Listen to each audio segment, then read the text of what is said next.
reparle encore des masques. Cette fois-ci, côté pratique.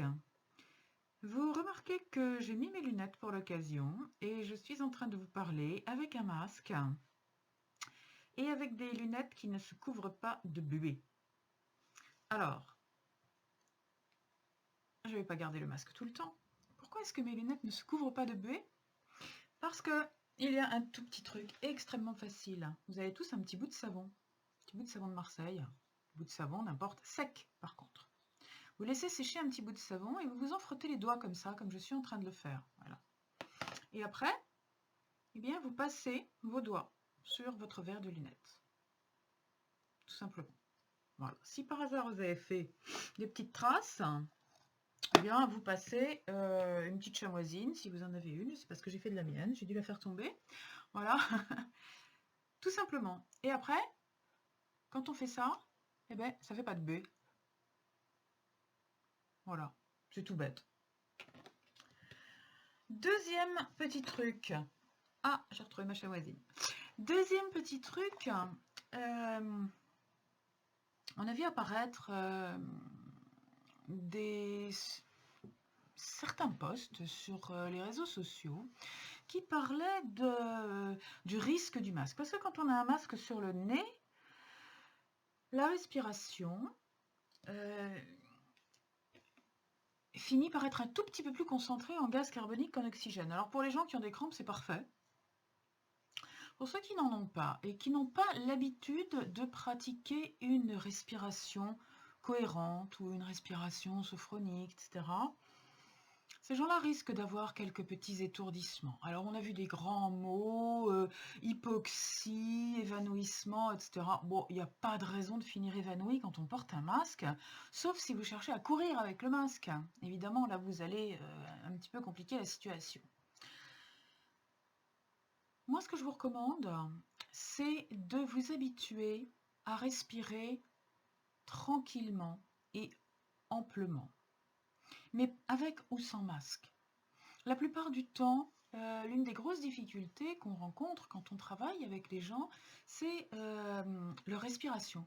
La respiration est très superficielle et très rapide. Voilà. Nous avons des poumons qui contiennent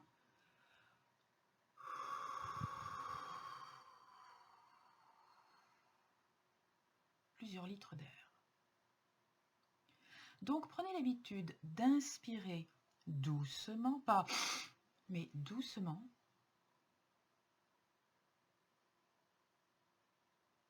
et amplement.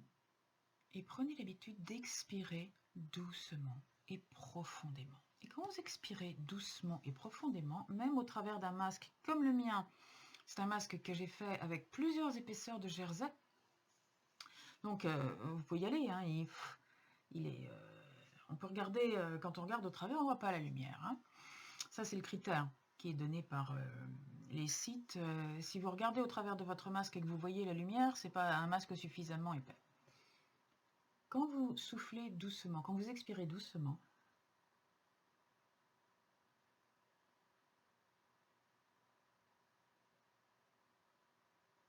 vous ne saturez pas le masque. Et il n'y a pas de problème avec la respiration.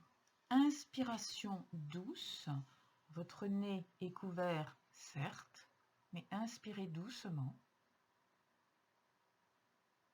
Ça ne va pas coller le masque à votre nez. Ça va donner le temps à l'air de traverser progressivement le masque. Et expirez doucement pour permettre la même chose dans l'autre sens. Et pour ne pas saturer l'intérieur du masque d'humidité, ce qui le rendrait beaucoup moins efficace. Que ce soit un masque en tissu ou que ce soit un masque en papier, et qui vous obligerait, si c'est un masque en papier, à le jeter plus rapidement. Voilà. Plus vous allez inspirer, si vous inspirez fort, vous collez le masque, et là vous mouillez. Si vous inspirez doucement, mon masque ne bouge pas. Si j'expire doucement, mon masque ne bouge pas et il ne se sature pas. Voilà. C'est juste une toute petite vidéo pour parler de ce fameux masque. Alors, si vous faites des... Ça, c'est un masque qui est tout simple. Vous voyez, il est fait avec une jambe. Vous pouvez le faire avec une manche de t-shirt, vous pouvez le faire avec une jambe de legging. Voilà. Pour qu'il soit pratique, je vous recommande en haut de plier, voilà, un petit rebord, comme un petit tourlet, vous n'avez pas besoin de le coudre. Vous le mettez sur votre nez, ce petit tourlet, et puis hop, vous passez derrière les oreilles. Et là, vous couvrez correctement le menton. Voilà. Faites en sorte que ça passe bien derrière les oreilles. Il faut que ce soit tendu. Voilà. Il faut que ce soit bien collé. Il n'y a pas de trou. Il n'y a pas de trou, il n'y a de trou nulle part. Voilà, ça c'est un masque que vous pouvez faire, il va très bien. Il va très bien. Vous pouvez, à l'intérieur de ce masque, si vous le désirez, enfiler un sopalin ou un Kleenex. Qu'est-ce que ça va faire? Ça va donner un petit peu plus de durée éventuellement à votre masque. Je vais vous montrer. Vous prenez un Kleenex. Voilà. Vous l'enfilez. Alors je ne sais pas si ça va être pratique avec le masque en l'air. En principe, on fait ça plutôt sur une table. Hein, c'est plus commode, mais bon. Je vais quand même vous montrer comme je peux pour que vous le voyiez. Voilà. On l'enfile à l'intérieur. Toc. Voilà. Et là, bien à plat évidemment. Là, je replie, comme je vous l'ai montré tout à l'heure, le haut de mon masque. Je le mets sur mon nez. Hop. Et je recouvre. Voilà. Et le Kleenex est à l'intérieur. Il fait une couche supplémentaire qui va opacifier, qui va freiner, qui va absorber l'humidité. Et quand vous sentez que votre masque est humide, eh bien vous pouvez changer le Kleenex tout simplement. Mais changer sans toucher l'extérieur du masque. Voilà. Vous enlevez. Éventuellement, vous enlevez le Kleenex, vous jetez le Kleenex, vous remettez le masque. Du même côté, sans toucher l'extérieur du masque.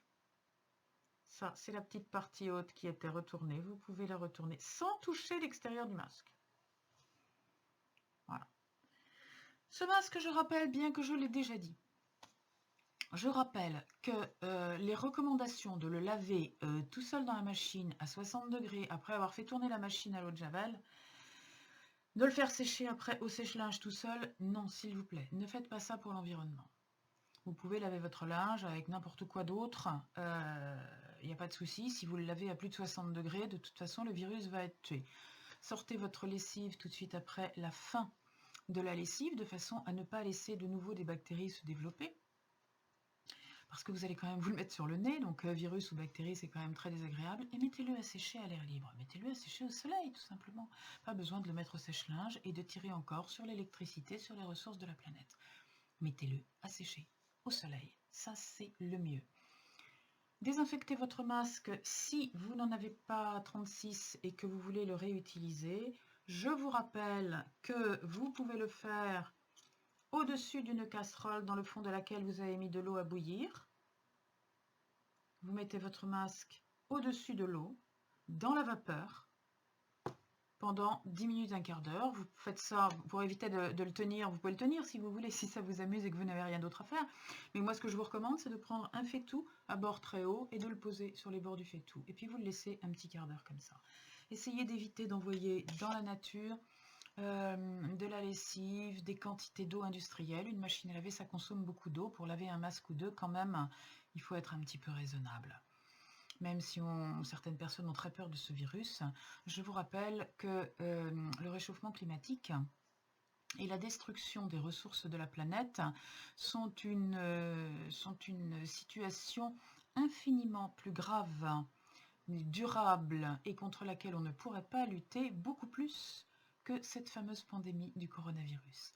Voilà, donc c'était juste un tout petit point masque. Vous pouvez porter le masque sans avoir de buée sur vos lunettes. Vous pouvez porter un masque qui ne vous coûte pas une fortune. De nombreux médecins recommandent de porter n'importe quel masque. Vous n'êtes pas en milieu hospitalier, vous n'êtes pas le nez sur le coronavirus. Si c'est juste pour limiter les gouttelettes, portez un masque. Il semblerait que des masques avec, comme celui-là, double épaisseur de coton. Et l'idéal au milieu, c'est de la soie. Si vous avez quelque chose, un bout de soie qui traîne quelque part, d'un vieux foulard en soie ou quelque chose, voilà, la soie c'est idéal. Je ne vous recommande pas le polyester et les matières synthétiques parce que vous risquez d'avoir eh bien, des séquelles sous forme de maladies de peau. Le synthétique est très mauvais pour la peau.